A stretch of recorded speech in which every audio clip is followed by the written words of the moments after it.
Sophia Reyes was invisible, not literally, but in the Hargrove mansion on East 73rd Street, she might as well have been a ghost drifting through the marble hallways, unheard, unseen, irrelevant. 34 years old, a master's degree from Columbia, a career she'd sacrificed the day she said I do to Ethan Hargrove 3 years ago.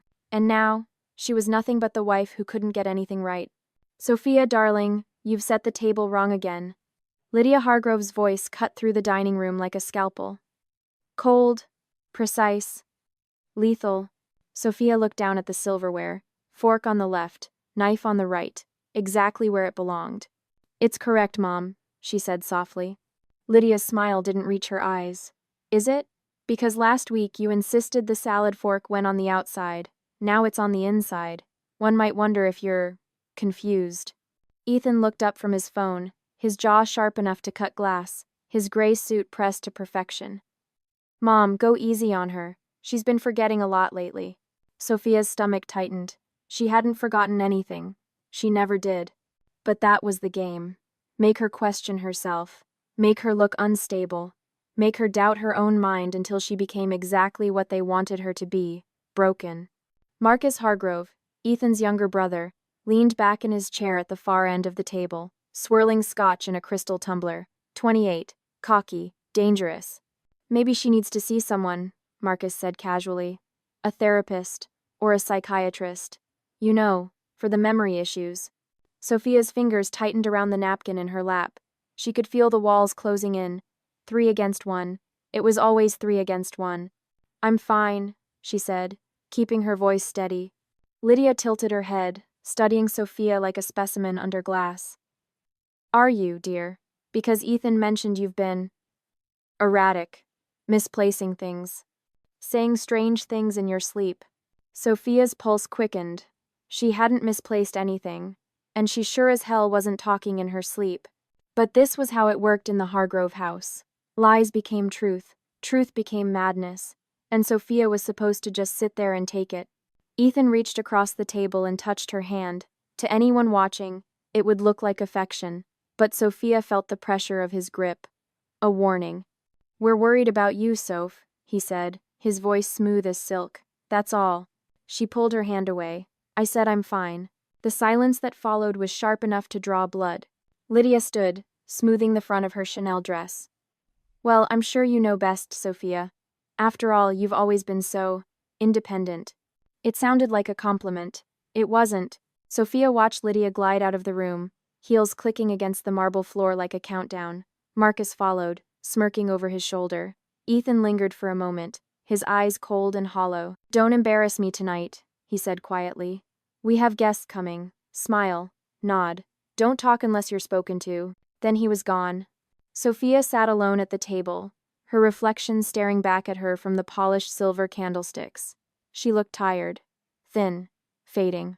But she wasn't broken. Not yet. That night, the Hargrove mansion glittered like a diamond. Chandeliers blazed, champagne flowed, politicians, CEOs, socialites, all of them circling Lydia like sharks drawn to blood. Sophia stood near the window in a black dress Lydia had chosen for her.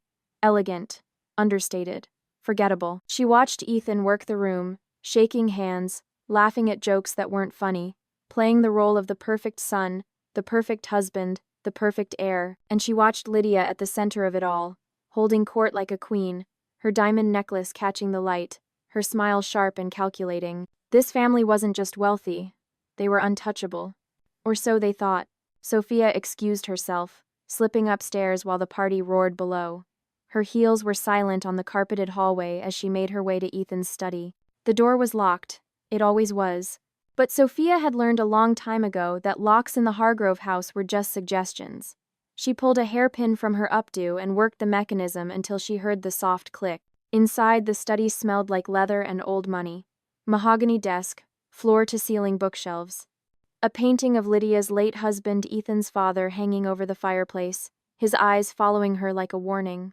Sophia moved quickly. She knew Ethan's habits, knew his schedules, knew he'd be downstairs for at least another hour. She opened the safe behind the painting. The code was laughably simple. Lydia's birthday. Inside, stacks of documents, USB drives, a burner phone, and then she saw it. A hard drive. Unmarked. Unremarkable. Sophia plugged it into her laptop, her hands trembling. The screen loaded. Folders appeared. Hundreds of them. Bribery contracts. Money laundering records. Offshore accounts in the Cayman Islands. Internal emails detailing payoffs to city officials, journalists, judges. Lydia's name was everywhere. Sophia's breath caught. This wasn't just corruption. This was an empire built on lies, blood, and betrayal.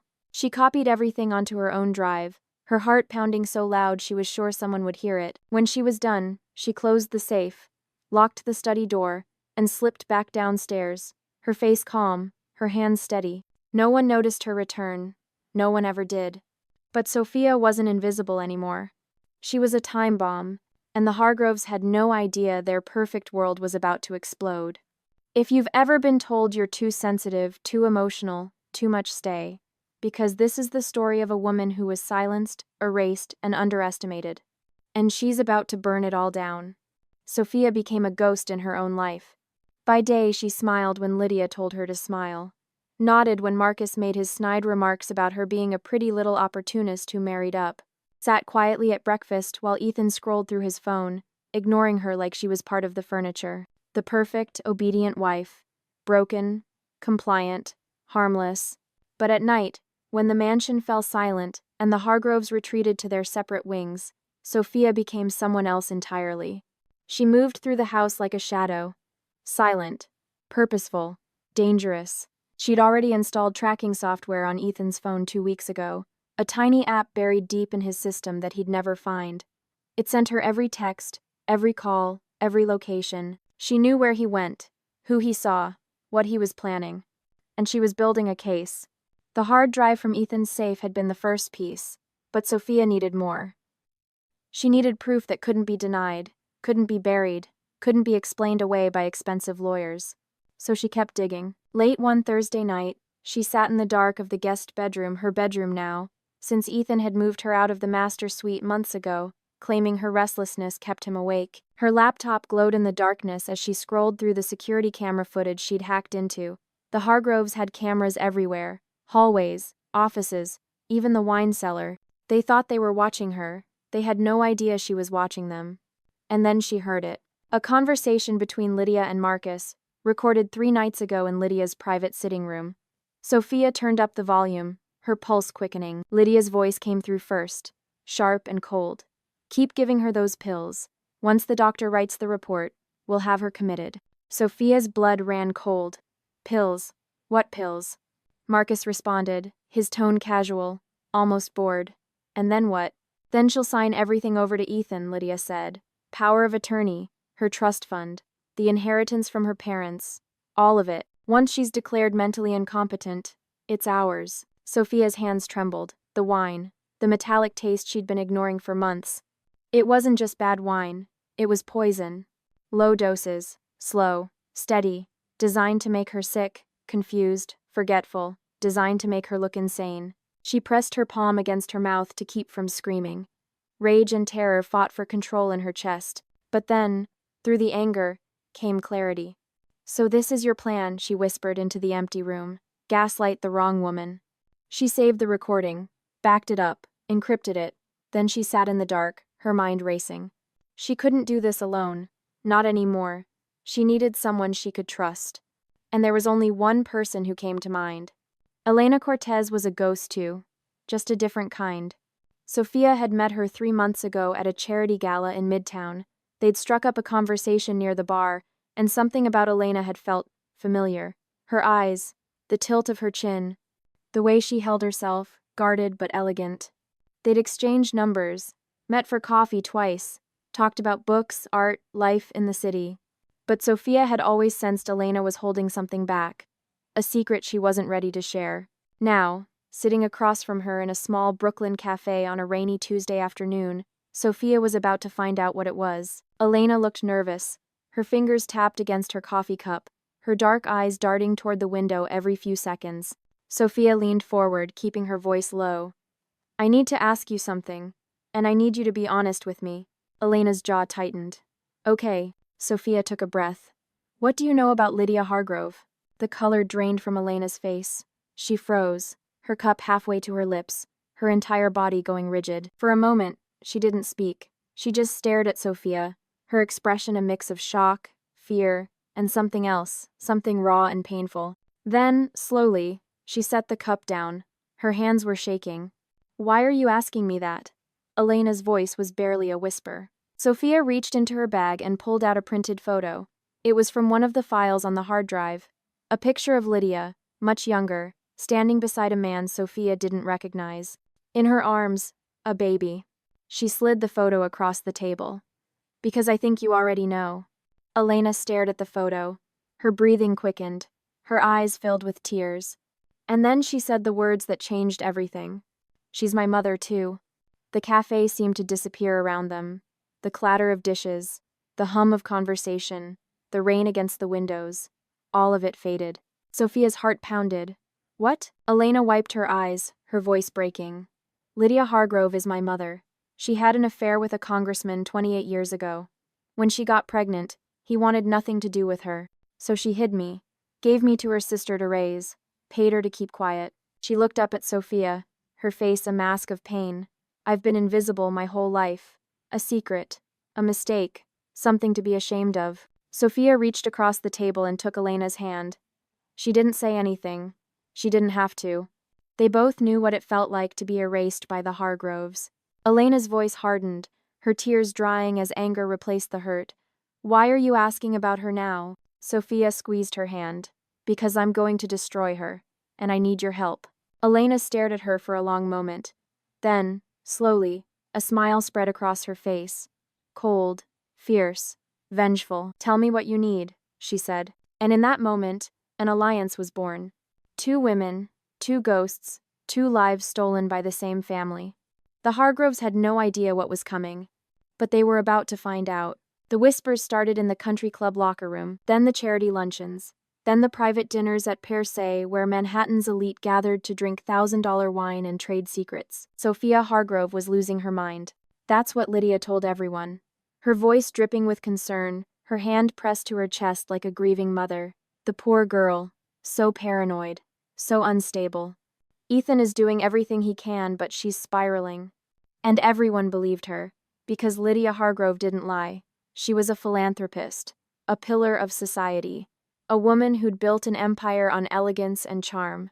Sophia heard the whispers, saw the pitying looks, felt the walls closing in, but she didn't break. Not yet. Ethan played his role perfectly. The devoted husband, the martyr. He took her to Dr. Raymond Finch, the Hargrove family's private psychiatrist, a man who'd been on Lydia's payroll for 20 years. Dr. Finch sat behind his desk in his Park Avenue office, fingers steepled, eyes cold behind wire-rimmed glasses. "Sophia, your husband tells me you've been experiencing some troubling symptoms. Memory loss, paranoia, emotional outbursts." Sophia sat perfectly still, hands folded in her lap. "I'm fine." Ethan leaned forward, his face a mask of concern. "She's not fine, doctor. Last week she accused me of poisoning her. She says the family is conspiring against her. It's getting worse." Dr. Finch nodded slowly, scribbling notes. Delusional thinking. Classic symptoms of a psychotic break. Sophia's jaw tightened. But she said nothing. She just smiled, nodded, played the part. Because she'd already won. Every night, Ethan brought her a small white pill. "For your anxiety," he'd say, watching her swallow it with a glass of water. She'd smile, thank him, tuck the pill under her tongue. And the moment he left, she'd spit it into her hand and drop it into a plastic bag she kept hidden in the lining of her purse. She'd been doing it for 2 weeks, switching the real pills for placebos she'd ordered online, building evidence. Last Monday, she'd taken the pills to a private lab in Queens, paid cash, used a fake name. The results came back yesterday. Sophia sat alone in her office, staring at the lab report, her hands trembling. The words blurred and sharpened, blurred and sharpened. Trace amounts of arsenic detected. Consistent with chronic low-level poisoning. She'd been right. Ethan was killing her. Slowly, methodically, making her sick enough to seem insane, but not sick enough to die quickly. They were going to have her committed, strip her of everything, lock her away, and no one would question it. Sophia stood, walked to her desk, and opened her laptop. Her hands were steady now, calm. She hit record on the webcam. The red light blinked. She held up the pill between her fingers, looking directly into the lens. Her voice was clear, strong, unwavering. My name is Sophia Reyes Hargrove. If you're watching this, they tried to kill me. She paused, letting the weight of the words settle. My husband has been poisoning me with arsenic. His mother orchestrated it. Their goal is to have me declared mentally incompetent so they can steal everything I own. This is my insurance. This is my proof. And this is my declaration of war. She saved the file, encrypted it, uploaded it to 3 different cloud servers. Then she texted Elena. Tonight, we move. The Hargrove mansion blazed with light. Lydia was hosting another one of her legendary fundraising galas. 500 guests, a live orchestra, champagne towers that cost more than most people's cars. Politicians, CEOs, celebrities, all of them mingling in the grand ballroom, writing checks, kissing Lydia's ring. Upstairs, Sophia and Elena moved like shadows. They'd waited for this night, planned every second. Marcus would be downstairs schmoozing donors. Ethan would be by Lydia's side. The security guards would be focused on the party. Sophia's heart pounded as they slipped into Marcus's office on the 3rd floor. Elena closed the door behind them, her hands shaking. Are you sure you want to do this? Elena whispered. Sophia pulled a USB drive from her pocket and plugged it into Marcus's computer. No, but I need to. The screen lit up. Files appeared. Folders labeled with dates, names, dollar amounts. Bribery payments to Senator Howard. Wire transfers to a shell company in Panama. Contracts for illegal real estate deals. Sophia started copying everything. That's when they heard it. Footsteps. Echoing in the hallway. Elena's eyes went wide. Someone's coming. Sophia's fingers flew across the keyboard. The progress bar crawled. 60%. 70%. The footsteps got closer. Lydia's laughter drifted up from the ballroom, sharp and cold. 85%. A flashlight beam swept across the wall outside the office. 90%. Elena grabbed Sophia's arm. We have to go. 98%. The door handle turned. 100%. Sophia ripped the USB out, shoved it in her bra, and dove behind the desk just as the door opened. A security guard poked his head in, flashlight scanning the room. He lingered for a moment, then moved on. Sophia and Elena didn't breathe until his footsteps faded. They made it out. Barely. But it wasn't over. 3 days later, Ethan found the camera. Sophia had hidden it in a smoke detector in his office. Tiny, nearly invisible, she'd been recording everything. Until now. Ethan stormed into her bedroom, his face twisted with rage, the camera crushed in his fist. He threw it at her feet. You've been spying on me? Sophia stood her ground, her heart racing but her voice calm. Yes. He crossed the room in 2 strides, grabbed her phone off the nightstand, and hurled it against the wall. It shattered into pieces. Then he grabbed her by the shoulders and shoved her to the floor. She hit hard, pain shooting through her hip. Ethan stood over her, trembling with fury. You think you're smarter than me? You think you can outplay this family? Sophia looked up at him, blood trickling from a split lip, and she smiled. I don't think, she said quietly. I know. Ethan's face went white. He opened his mouth to respond, but no words came. He turned and stormed out, slamming the door so hard the paintings rattled on the walls. Sophia lay there for a moment, catching her breath. Then she reached into her pocket and pulled out her backup phone. She opened her email, typed a single address. Daniel Heller, investigative journalist, the man who'd brought down 3 Fortune 500 companies and a governor. She attached every file, every recording, every piece of evidence. And she hit send. The storm was set. 1 week later, the Hargrove mansion looked like a palace. Every window blazed with light. Crystal chandeliers sparkled like diamonds. A red carpet stretched from the circular driveway to the front entrance, lined with velvet ropes and photographers hungry for blood. Lydia had called it a night of restoration, a gala to prove the Hargrove family was still standing, still powerful, still untouchable. She'd invited everyone who mattered. Senators, judges, Wall Street titans, the press. 300 guests dressed in designer gowns and $1,000 suits, all gathered to witness the Hargroves reclaim their throne. But Sophia had other plans. She arrived through the back entrance, away from the cameras, a black silk dress that hugged her frame, hair pulled back in a tight chignon. red lipstick sharp enough to cut glass. She looked like a woman going to war, and she was. On her wrist, hidden beneath a diamond bracelet, was a small transmitter. It connected directly to Daniel Heller, the journalist who'd been coordinating with the FBI for the past 72 hours. Everything was in place. The evidence, the warrants, the agents waiting just outside the mansion gates. Tonight the Hargroves would fall. Sophia slipped into the ballroom through a side door, staying in the shadows. The room was packed. Champagne flowed. The orchestra played Vivaldi. Lydia stood at the center of it all, draped in Dior, her neck dripping with emeralds. She was holding court, laughing with a Supreme Court justice, her hand resting possessively on Ethan's arm. Ethan looked perfect as always. Tailored tuxedo, slicked back hair, smile that could sell anything. Marcus stood nearby, drink in hand, flirting with a congressman's wife. They looked untouchable, invincible. Sophia's pulse quickened. She touched the transmitter on her wrist. One tap, the signal. Across the room, Daniel gave her a barely perceptible nod.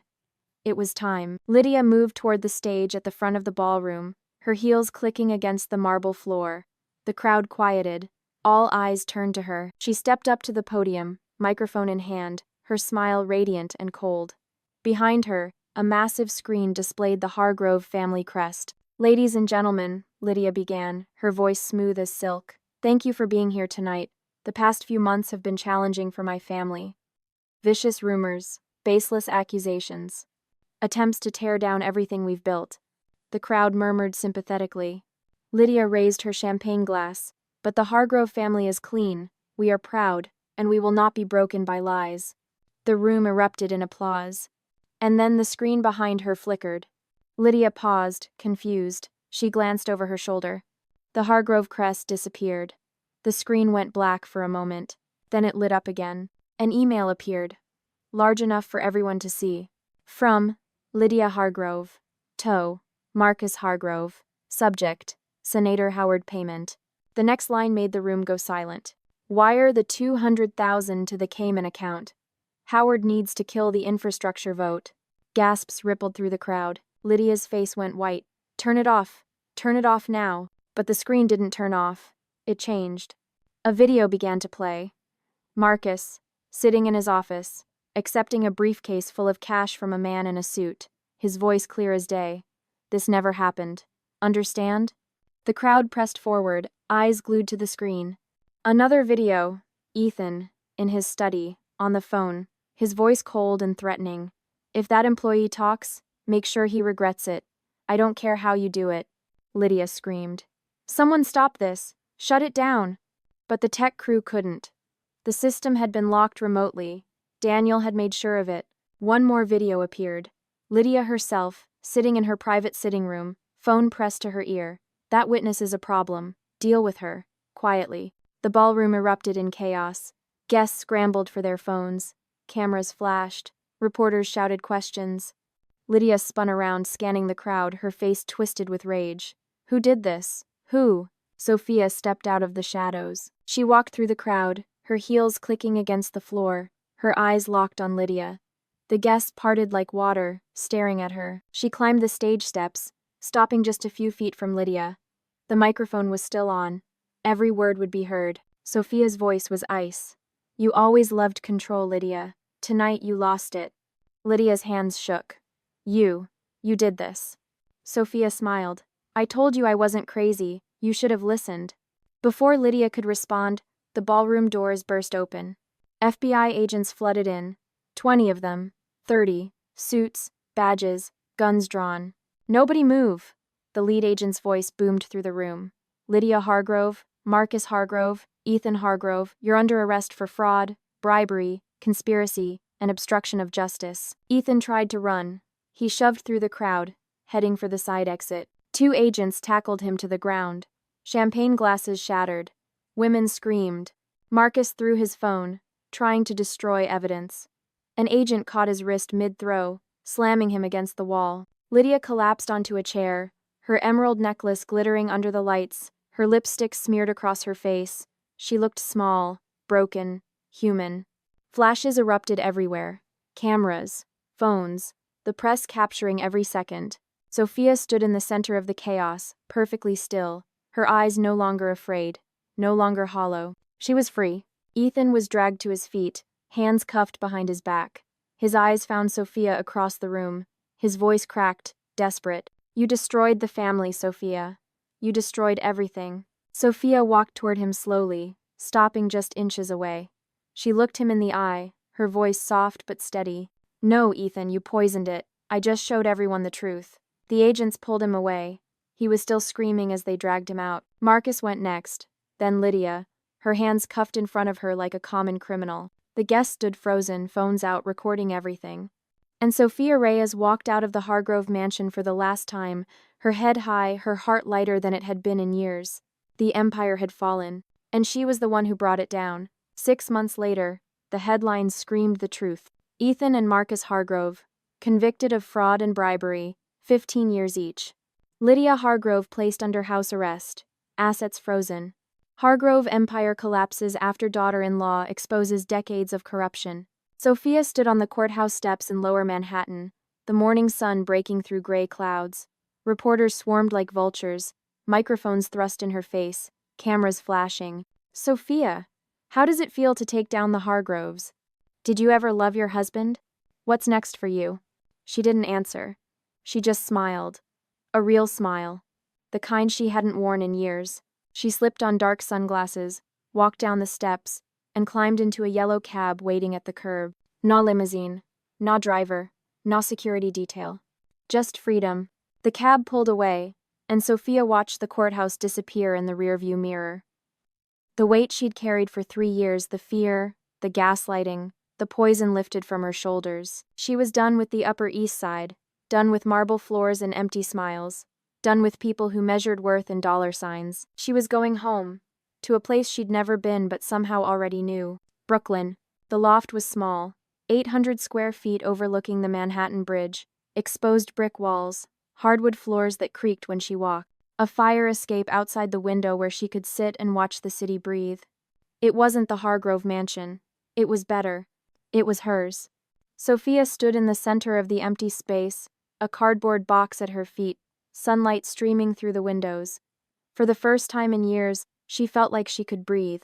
Her phone buzzed. A text from Elena. "Coffee at our spot? I have news about the foundation." Sophia smiled, grabbed her jacket, and walked out into the city she was learning to love. The Reyes Foundation was born on a rainy Tuesday afternoon in a small office in Williamsburg. Sophia and Elena sat across from each other at a second-hand desk, laptops open, coffee going cold. Outside, Brooklyn moved at its own rhythm. Honking taxis, street vendors. The hum of life that never stopped. Elena looked up from her screen, her eyes bright. "We got the grant. $250,000. Sophia's breath caught. "Are you serious?" Elena nodded, tears welling up. "We can open the safe house. We can actually do this." The Reyes Foundation wasn't just an idea anymore. It was real. A fund to support women who'd been abused, gaslighted, silenced by powerful families. Women who'd been told they were crazy for speaking the truth. Women like Sophia, like Elena. They weren't just survivors anymore. They were warriors. And they were building an army. 3 weeks later, Sophia sat across from a reporter in a small cafe in Park Slope. The woman was young, sharp, with a recorder between them and a notebook open. "Sophia, the question everyone wants to know, do you ever regret marrying into that family?" Sophia took a sip of her coffee, considering the question. Then she laughed. Not bitterly, not angrily, just honestly. "I regret not leaving sooner," she said. "But if I had, I wouldn't have had the proof to end them. Sometimes you have to walk through hell to burn it down." The reporter scribbled furiously. "What do you want people to know about domestic abuse in wealthy families?" Sophia's expression hardened. "That money doesn't make it hurt less. That marble floors and designer dresses don't erase the bruises. That gaslighting is just as violent as a fist. And that women in mansions need saving just as much as anyone else." She paused, her voice softening. "No one believed me because I wore Chanel and lived on the Upper East Side. But poison is poison, no matter what glass it's served in." The interview went viral within hours, and the donations started pouring in. 6 months after the trial, Sophia woke up in her Brooklyn loft to golden morning light spilling across the hardwood floors. She made coffee in her tiny kitchen, the scent filling the space. No housekeeper, no chef, just her, a French press, and the quiet hum of the city waking up outside. She carried her mug to the wall where she'd pinned blueprints, sketches, and plans. The safe house. A brownstone in Bed-Stuy they were converting into a refuge for women escaping abuse. 10 bedrooms, a communal kitchen, therapy rooms, legal aid offices, a garden in the back where women could heal in silence. It would open in 2 months. Sophia traced her finger over the architectural drawings, her heart swelling. This was it. This was what she'd fought for. Not revenge. Not money. Purpose. She walked to the window, coffee in hand, and looked out at the Manhattan Bridge. The early morning sun painted it gold. Cars moved across it like blood through veins. The city was alive, messy, beautiful, real. And for the first time in her life, Sophia felt like she belonged in it. For the first time, she whispered to herself, her breath fogging the glass, "It's my name on the door." She turned and looked at the small sign leaning against the wall, waiting to be mounted outside the foundation office. Reyes Foundation for Women Who Refuse to Stay Silent. The camera pulled back slowly, the music swelling. Soft jazz, hopeful, bittersweet. Sophia stood silhouetted against the window, the Brooklyn morning bathing her in light. A woman who'd been poisoned, a woman who'd been called crazy, a woman who'd been told she was nothing. And in the end, she was more sane, more powerful, more free than any of them. She'd walked through hell, she'd burned it down, and she'd risen from the ashes with a new name, a new mission, and a fire that couldn't be extinguished. The Hargroves were gone. But Sophia Reyes was just beginning. If this story moved you, if you've ever been silenced, gaslighted, or told your truth didn't matter, share this. Because somewhere, a woman needs to know she's not crazy. She's not alone. And she has the power to burn down every empire built on her silence.